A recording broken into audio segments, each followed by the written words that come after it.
What's happening, everyone? Welcome back to the channel. So as you see in the title, you know that we are going to be going over my buy here, pay here Corvette.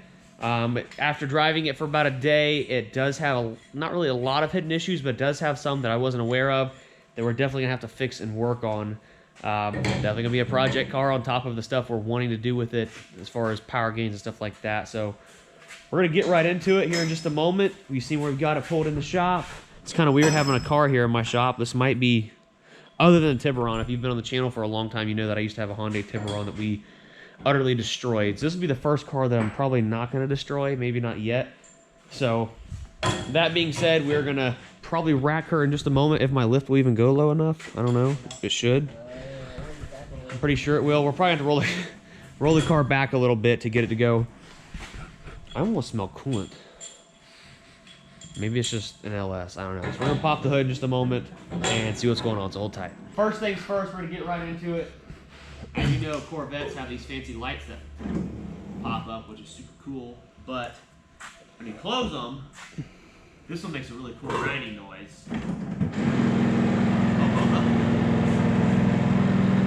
Yeah, they're both doing it. Okay. So, here we'll pop the hood right here and see what's going on with that. I don't know why. I may have to do some Googling, or if you guys are any Corvette people, I know most of my subscribers and viewers are diesel guys, but if you are a Corvette know-it-all, please drop a comment down below if you can tell me, what's going on. I feel like there may be some kind of a sensor that tells them when to stop or something like that as to why they grind, because see if that side does it. It does. Yeah. Both sides do it. Yep, they're both doing it. Kind of weird. Okay. Okay. Well, that's number one. Pretty sure my windshield washer fluid doesn't work, but that's not really a big deal.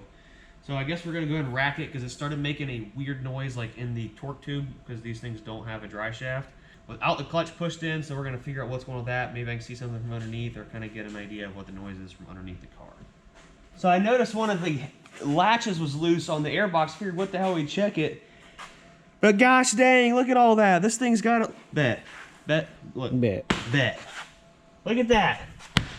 I bet this thing's got all kinds of power stuck right here in that dang air filter. Holy crap. Guys, when you buy a K&N or any kind of a washable air filter, you're supposed to wash it. But that thing ain't been washed in a minute. It'd almost be better just to go buy a cheap paper one. What time is it? Is it 10 o'clock yet? It is 10:41. Dang. Ain't happening tonight.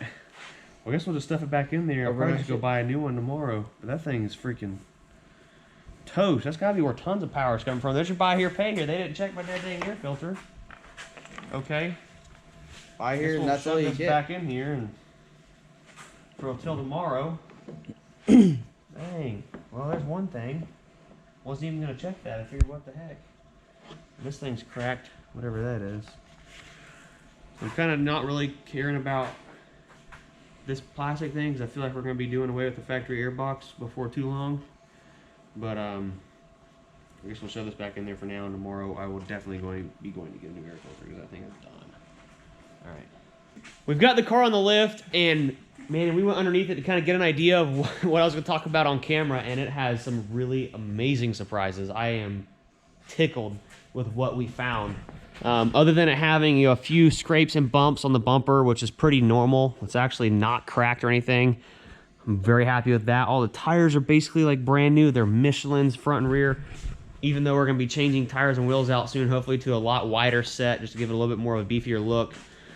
The worst thing that I found underneath the car is the muffler. So someone obviously cut the factory mufflers out of it and put these aftermarket, whatever, turbo tubes maybe. And I think they hired McFarland Fab for that weld right there, because I'll tell you what, Cletus for sure completed these welds, because they are on there, son. There's so much bubble gum right there. I don't think the convenience store has any more left. So that's the worst part on the whole car. Swear to it, that is like the worst part on the entire car. Everything else under here, I think it has an aftermarket X-pipe, cross-pipe, what do you call this? X-pipe under here, because this is like a stainless material compared to whatever the factory stuff is. It actually has rust on it, so this looks aftermarket, I think. I'm pretty positive it's aftermarket. And here's the best freaking part. This transmission, guys, this thing looks brand new. Like, the marking on it looks like dealership. Like, I've done a lot of stuff, bought a lot of parts from GM and stuff like that for Duramaxes, and usually any factory parts have a purple writing on it like that. And I'm 99% positive we have a brand new T56 inside this car, because you can see the old bolts right up there where it bolts to the rear diff, which has some oil on it and stuff like that, which is pretty normal. And then you have that brand new case right there on both sides. Yes, brand new, brand new. So that is pretty freaking awesome. The transmission does feel like super duper tight. It has like no play in it. Now, if you see in the last video, the shifter is like really, really loose, and it ended up just being the, there's like a bolt like with a clamp on the rod that goes from the front of the car to the back of the transmission that kind of holds the shifter in place, and it was just loose. We tightened it up, and now, man, it just shifts like butter. That short throw shifter is pretty sick. It is an aftermarket short throw shifter in there too, so that's really cool. But everything looks great. Even like the brake pads on this thing are brand new. Like someone just did brakes all the way around. There's 0 oil leaks. The front main seal is dripped. Like, I don't know, it has a little bit of residue, but I don't know if you really consider it a leak. It may just be from time. But man, this thing is just in phenomenal shape. A little bit of normal residue up here underneath the engine near the oil pan, stuff like that. It does have all stock exhaust, pretty much until the Y pipes, their X pipe, whatever you want to call it. Sorry, I'm learning the lingo. But you can see a little tiny bit of residue up in there on the front main seal, so not really a big deal. That can be fixed later on. So yeah, that's pretty cool. These cars, if you guys don't know, I didn't know up until like a week ago that Corvettes are leaf sprung. Yeah, they have a big, huge, giant leaf spring. You can see right there, runs all the way from side to side on the front and the back.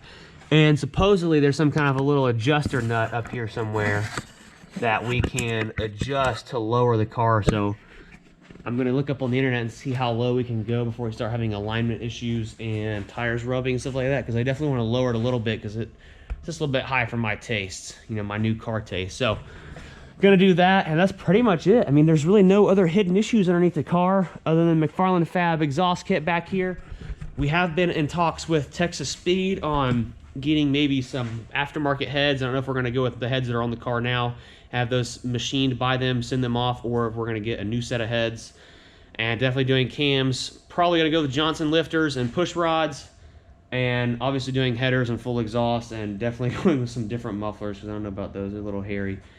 So yeah, looking forward to working with Texas Speed, and I'm on the phone, been on the phone with Motion Raceworks already about doing a fuel system of some kind on the car, guys. I told you we are going to be jumping in head first on this project and getting something going on it, because I am super excited, because I have to admit the flatbed is, I don't know if it's faster, maybe not, maybe on top end it's faster, but it definitely pulls a lot harder than this car. So I'm gonna hop on Google right quick and see what I can find out about adjusting these leaf springs to lower the car and go from there. So I was on Google, found out how easy it is to lower the springs to lower the car. Like I was telling you, it looks like we just have to, there's a bolt right here. Let me try to, there we go. We're gonna loosen this nut up here and on that bolt there, and it should lower the car. We got about 1 inch of threads up there, so we're gonna drop it down about 1 inch, and then maybe in the future get a lowering kit for it. But if we go with bigger tires, we may or may not be able to do that. So we're gonna lower it in the front and the rear and see if we can get some stance out of it, because like I said, this factory stuff's killing me. So I'm gonna get maybe get Austin to hold the light for me or something like that. I'm gonna grab the impact, and we are gonna lower her down some more and try to make it look decent. I got the rear of the car lowered. I went to get the front lowered, and like the little bolts that are up here, if you kind of see them right there next to the shock, kind of tried to strip out, so I stopped immediately. I'll just order a actual lowering kit for it and do it right. We were gonna pull the tires off of it, and I got all the lug nut covers off, and one of them actually has a GM factory wheel lock, and I cannot find the wheel lock for it anywhere. So can't pull the tires off to get back in there and get a good socket on it. So I'm just gonna wait and probably order a lowering kit for it, and then lower it all the way around the rear. We did let it down, and I didn't really make a big difference on the rear, but probably just need to go drive it and let it set in a little bit before it actually takes effect on the actual lowering of the car. So now we're gonna let it down and assess a couple things up top on the car. And Austin's here, and he's looking at this one leaf spring design. He's like, well, god dang, What you I think say about we that? just put some leaf springs on an 80s model Chevy in the front. Do a That'll lift get kit? Lifter, put some boggers on the back. Oh dang. Yes, sir. Oh geez, gonna make her a bogger. Oh yeah, we go steal the Hercules off the Hercules. And also, it does look like it's got a newer AC, or like it definitely has got a brand. Dude, whoever worked on this thing definitely took the dealership. It's got an AC Delco AC compressor on it. Yeah, you get that from the parts store. No, not AC Delco. Yeah, Can? this is Chevrolet. Hey, my world. Well, anyhow, it's got an AC Delco air compressor on it, so it's got OEM parts. You can see that on up in there. So that's cool.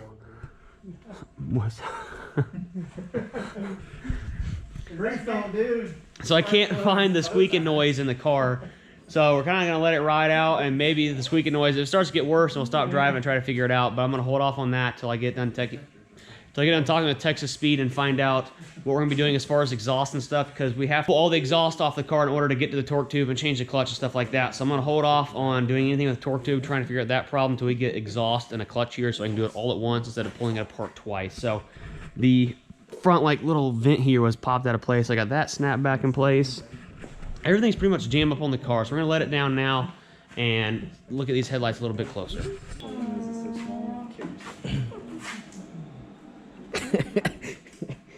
We're still doing.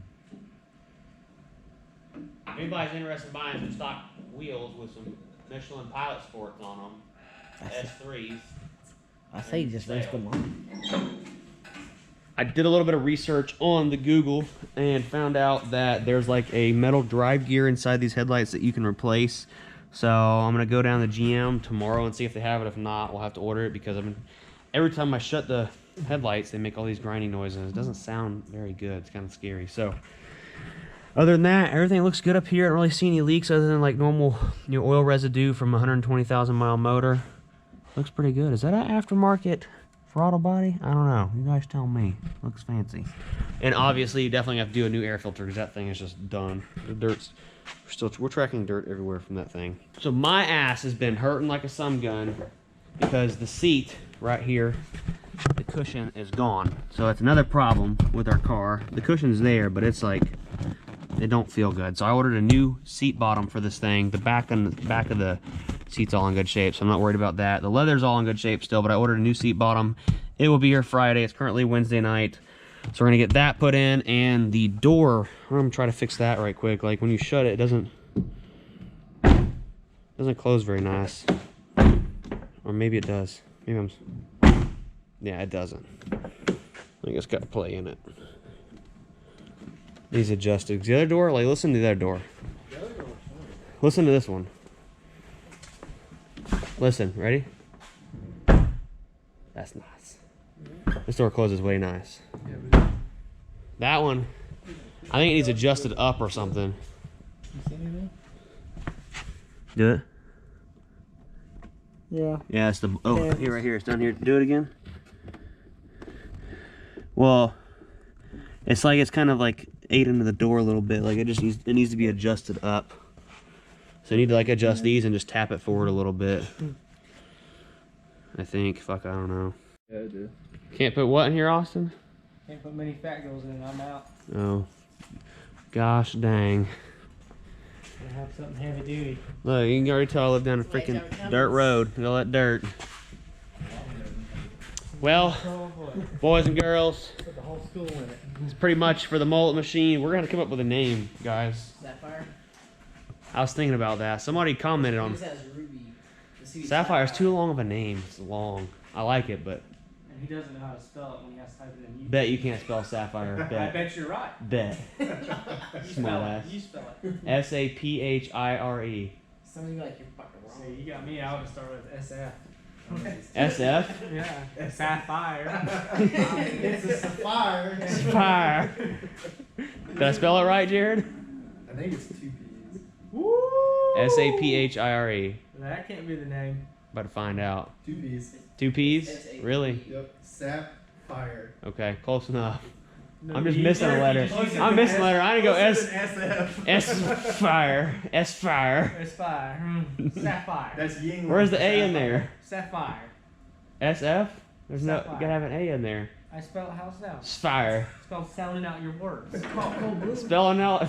Alright, whatever. Guys, comment below and give me some ideas on what we should name the sapphire blue car. I found the name of the color, I don't remember what it was. But now that the wax is kind of worn off of it, we're starting to see a lot of scratches. So maybe I need to get her actually, what do you call it? Detailed. Ceramic coated maybe? Would that help this maybe? I don't know. Buff. Scratches. Buff, yeah. Get it buffed out and then get it ceramic coated maybe. I'm definitely going to do something about that top because the top kind of looks, I don't know if you can see this on camera, but she's kind of ugly. It is like a see-through, like a solid plastic. So I've been looking around on the internet. I've seen that they do offer like a solid glass roof. That'd be pretty tits. Just all glass. You gotta get You tinted. wind it up on its That'd be roof, pretty you get sick. all the flash on you. So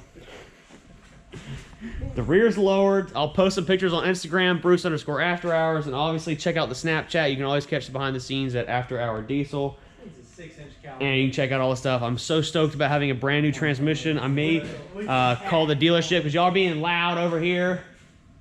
We're talking about ideas. 6-inch It's cow not- hood. I'm gonna call the dealership with a VIN number because if it's been worked on at the dealership, then they'd be able to look up the service history on it and see if maybe the transmission was put in at a dealership, where it was put in at. So that being said, comment below, give me some ideas for names. I want to hear you guys' input. Garrett has his red C6. He named her Ruby. We're not gonna name this thing Sapphire. It's too long of a name, and none of us can spell it apparently. So make sure you smash the like button, drop a comment down below on some names, and subscribe to the channel, guys. We'll catch y'all later. Peace out.